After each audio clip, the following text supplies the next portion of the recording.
Bonjour, bonjour, bienvenue sur le podcast d'Étoiles. Aujourd'hui, j'avais envie de vous parler d'un sujet qui me tient à cœur, c'est celui des grands bouleversements astrologiques qui vont avoir lieu entre 2023 et 2026. Nous avons trois planètes transsaturniennes, Pluton, Neptune et Uranus, qui sont sur le point de changer de signe et qui vont amorcer une nouvelle ère pour l'humanité. Ce sont des planètes qui sont lentes, qui sont loin, éloignées, puissantes, et qui influencent non seulement nos vies individuelles, mais aussi l'évolution de notre société et de notre civilisation. Leur influence collective annonce des changements profonds dans notre rapport à la technologie, à la spiritualité et à l'organisation sociale. Comme je vous le disais, entre 2023 et 2026, Pluton quittera définitivement le Capricorne pour entrer dans le signe du Verseau. Ça sera en novembre de cette année d'ailleurs. Neptune passera des Poissons en Bélier en mars 2025 et Uranus, lui, migrera du Taureau au Gémeaux en 2026. Ensemble, ces mouvements promettent une transformation radicale de notre monde, des technologies que nous utilisons à la manière dont nous percevons la réalité elle-même. Alors, que signifient ces transits et comment peuvent-ils façonner notre avenir? Tout d'abord, les éléments nous indiquent déjà énormément de choses. Elles vont toutes les trois passer de signes terre et d'eau à des signes d'air et de feu. Au niveau de la société, ça peut manifester un changement profond dans la dynamique collective. Avec la terre et l'eau, les valeurs dominantes sont la stabilité, la sécurité et l'émotion. Les sociétés sont alors centrées sur la préservation des structures existantes, la protection des acquis et l'attachement aux traditions. Et lorsqu'on bascule vers l'air et le feu, l'accent se déplace vers l'innovation, l'individualisme, la liberté. Les idées nouvelles, la technologie, la communication rapide deviennent les moteurs du progrès. Le besoin de changement et de transformation s'intensifie avec une société beaucoup plus orientée vers l'action, la pensée abstraite et l'exploration de nouvelles frontières, qu'elles soient sociales, scientifiques ou culturelles. Donc ce basculement implique aussi un détachement d'anciennes structures et une remise en question des normes établies. Mais maintenant, on va aller voir chacune de ces trois planètes. Donc Uranus en Gémeaux, c'est la révolution technologique et intellectuelle. C'est la planète de l'innovation, des percées technologiques. Donc Uranus transite actuellement le Taureau, où il a provoqué pas mal de secousses, comme on avait pu le remarquer, dans le domaine des valeurs matérielles et de l'économie. Depuis 2018, on a pu observer des changements radicaux dans nos systèmes financiers, nos ressources et surtout, me semble-t-il, notre rapport à la Terre. Mais en 2026, Uranus entrera dans un nouveau signe, celui des Gémeaux, où il restera jusqu'en 2033. Les Gémeaux sont gouvernés par Mercure, donc c'est associé à la communication, à la mobilité, aux échanges intellectuels et à la transmission des idées. Sous l'influence d'Uranus, nous pourrions assister à des avancées technologiques massives dans les réseaux de communication. On pourrait penser, vous savez, à une ère où des technologies comme la réalité augmentée, la réalité virtuelle et les interfaces cérébrales seront non seulement communes, mais intégrées de manière fluide dans nos vies quotidiennes. L'éducation en ligne, déjà en pleine expansion, pourrait franchir une nouvelle étape avec des systèmes d'apprentissage interactifs, immersifs, personnalisés. Imaginez un monde où nous pourrions communiquer non seulement par des mots, mais par des pensées ou des sensations partagées grâce à des technologies innovantes. Les Gémeaux favorisent aussi les déplacements, et cette période pourrait voir émerger des moyens de transport révolutionnaires tels que des drones autonomes ou des systèmes de transport à très haute vitesse. Ce transit pourrait même inaugurer des innovations si radicales qu'on ne pourrait pas les concevoir aujourd'hui. Je pense qu'il va y avoir quelque chose de véritablement nouveau. Cependant, ces progrès fulgurants viendront avec leurs propres défis. Dans ce monde hyper connecté, l'information sera partout et le défi majeur sera de gérer cette surabondance. On vit déjà dans une époque où l'excès d'informations peut créer une confusion mentale et cela ne fera qu'empirer si nous ne développons pas des capacités accrues pour filtrer et intégrer ces données. La montée en puissance des technologies de communication mettra également en question nos notions de vérité, de transparence et de confiance. On voit déjà toutes les les fake news, pardon, dont on parle. Nous pourrions entrer dans une ère où il sera beaucoup plus difficile de distinguer le vrai du faux, La surcharge cognitive pourrait aussi affecter notre santé mentale, ça va être un sujet majeur, je pense, et nous obliger à développer des mécanismes de résilience pour faire face à ce flux constant d'informations, de savoir prendre du recul.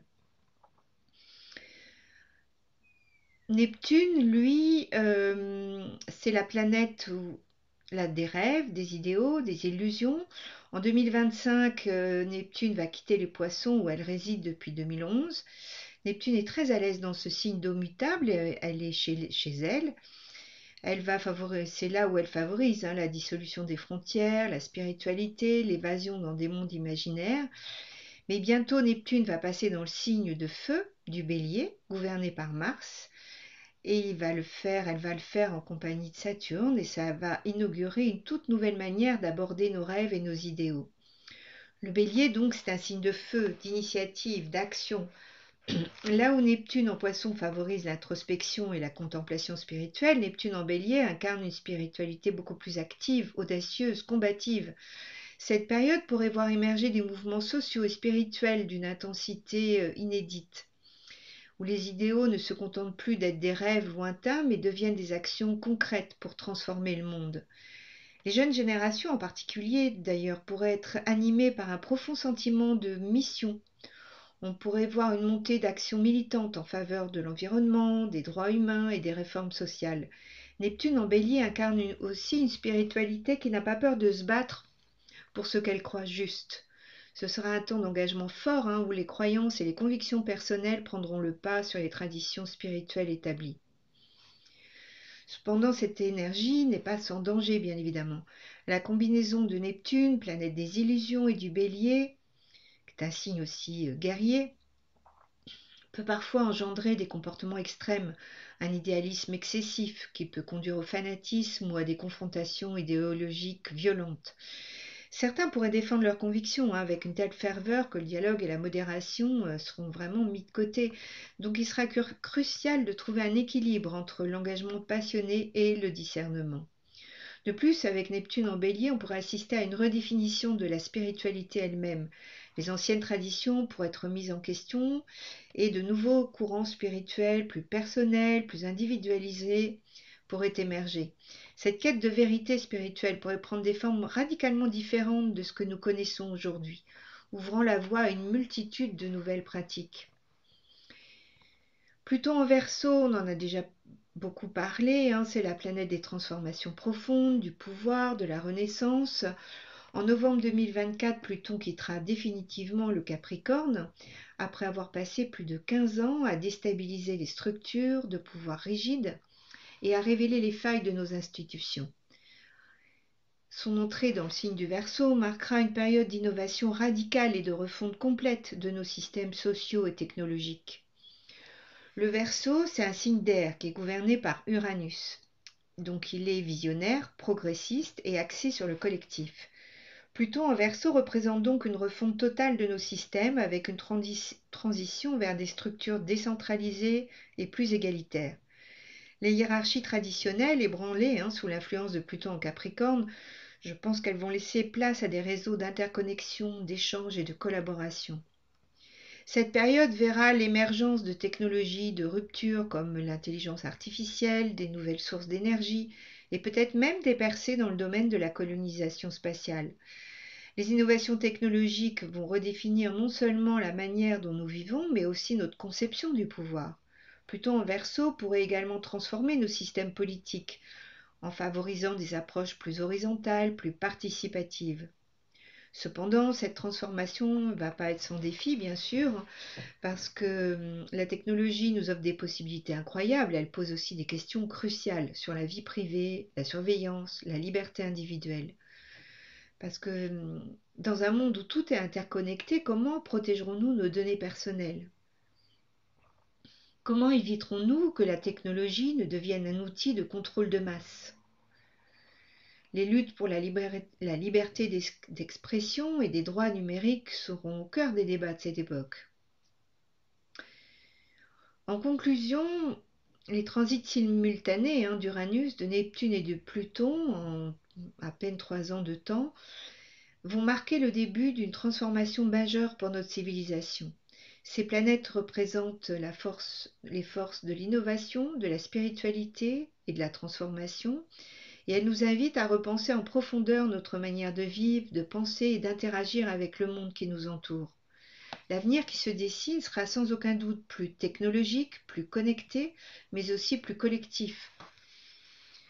Et il va nous demander aussi de garder une certaine vigilance et de prendre du recul, de ne pas céder aux excès de l'idéalisme ou de la technologie et de préserver ce qui fait notre humanité. La manière dont nous aborderons ces transformations vont déterminer le visage de notre société pour les décennies à venir. N'oublions pas que nous sommes les co-créateurs de cette société. Voilà, mais j'en ai terminé. Je vous remercie d'avoir écouté ce podcast. Si vous l'avez aimé et si vous souhaitez en savoir plus, n'hésitez pas à me rejoindre sur mon site internet, sur ma page Facebook et à visiter donc mon site pour des articles, des analyses ou si vous voulez discuter avec moi, je serai ravie de lire vos commentaires. Je vous souhaite une très bonne journée et je vous dis à tout bientôt.